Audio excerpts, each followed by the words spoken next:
نبی صلی اللہ علیہ وسلم پر، آپ کی آل پر، ان لوگوں پر جنہوں نے آپ کی راہ اختیار کی۔ اما بعد، بسم اللہ الرحمن الرحیم۔ نکار خل کے ساتھ امتیاز حاصل حاضر خدمت ہے۔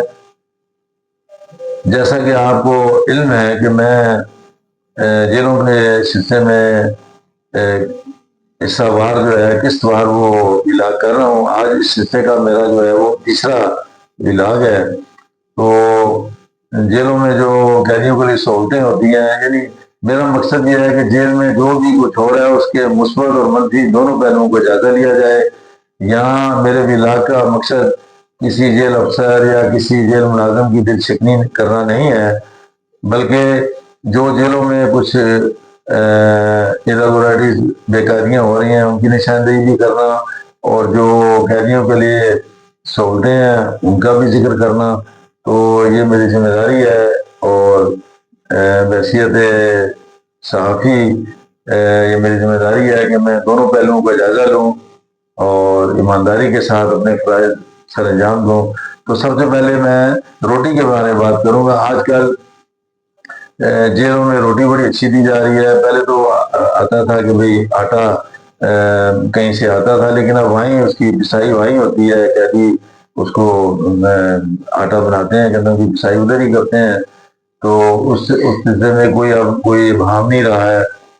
وہاں پہ میں نے خود بھی دیکھی ہے سینٹرل جیل اڈیالہ میں روٹی، وہاں روٹی اچھی تھی، بلکہ بہت اچھی تھی۔ تو دوسری بات یہ ہے کہ ناشتے کی میں بات کروں گا۔ ناشتے میں بھی روٹی دی جاتی ہے، دوپہر کو بھی اور شام کو بھی۔ تو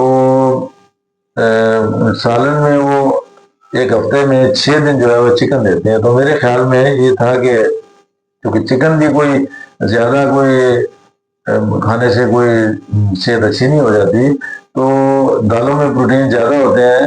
تو 6 دن کی بجائے اگر ان کو 2-3 دن چکن دیا جائے اور سبزیاں اور دال دی جائے تو زیادہ بہتر ہے، کیونکہ سننے میں آیا ہے کہ بہت سے قیدی جو معدے کی بیماریوں میں مبتلا ہو جاتے ہیں۔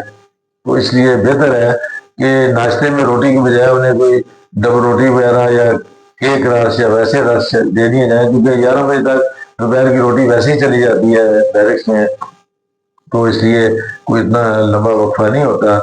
تو یہ میرا خیال تھا کہ میرے ذہن میں ایک بات آئی ہے جو میری مشاہدات ہیں۔ اور دوسری بات یہ ہے، اس کا دوسرا پہلو جو ہے وہ یہ ہے کہ قیدی جو لمبی قید والے ہوتے ہیں ان کی زیادہ تر مشقت جو ہے وہ لنگر پہ یا فیکٹری میں ڈالی جاتی ہے۔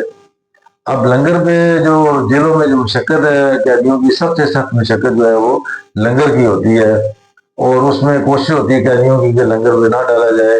وہ جو لنگر پہ چلے جاتے ہیں، مثال کے طور پر سینٹرل جیل ہے کوئی، تو سینٹرل جیل میں 500 قیدی ہیں، تو 200 جو ہے وہ تو مشقت کرتے ہیں یا 300 کرتے ہوں گے۔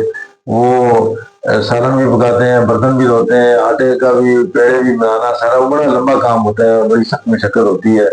پھر اتنے ہیٹ میں، گرمی میں کی شدت میں کام کرنا، لنگر کی صفائی رکھنا، تو خاصا مشکل کام ہوتا ہے۔ تو جو لوگ مشقت کرنے سے گریز کرتے ہیں یا ان کے پاس پیسہ ٹکا ہو تو پھر وہ سب اچھا کر لیتے ہیں۔ جیل کی زبان میں سب اچھا کہتے ہیں اس کو، یعنی پیسے دینے کو کہتے ہیں۔ تو ایک قیدی جو ہے وہ 8 سے 10 ہزار تک، بعض جیلوں میں 5,000 بھی ہے، 8,000 بھی ہے، 10,000 بھی ہے۔ تو ایک مہینے میں ایک قیدی جو ہے سب اچھا دے کے وہ پھر لنگر کی مشقت سے اپنی جان چھڑا لیتا ہے۔ تو ایسے قیدی جو ہیں وہ پھر لنگر میں جو کمرے ہوتے ہیں وہیں سوئے رہتے ہیں سائڈ پہ۔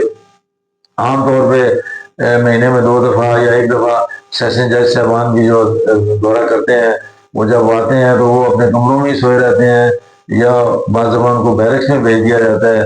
تو وہ لنگر میں روٹی دے کے، سالن دے کے وہ سب اچھا ہو جاتا ہے کہ لنگر میں بہت اچھا انتظام تھا، لیکن ان چیزوں کی طرف ان کا دھیان نہیں جاتا کہ سب اچھے میں بھی 200-300 قیدی ہوتے ہیں جو اتنے پیسے دے کے، جو سب اچھا دے کے وہ اپنی جان چھڑا دیتے ہیں مشقت سے۔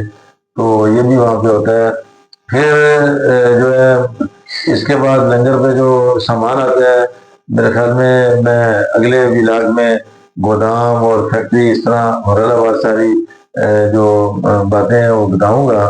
تو اس سلسلے میں یہی ہے کہ اگر کسی کو پکڑنا بھی ہے کہ اگر کہیں جی کہ لنگر پہ یہ شکایت ہے کہ قیدی سب اچھے پہ ہوتے ہیں، تو اس کا طریقہ یہی ہے کہ کسی کو بتایا نہ جائے، ایون انسپیکٹر جنرل جو جیل خانہ جاتے ہیں ان کو بھی پتہ نہ ہو، اچانک رات کو چھاپا مارا جائے تو وہ کمروں میں جو سوئے ہوئے ہوں گے، جو کام کر رہے ہوں گے، تو پتہ چل جائے گا جو لوگ سب اچھے تھے ہیں۔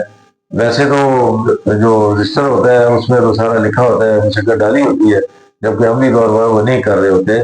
تو آج تک بس اتنا ہی، بہت بہت شکریہ۔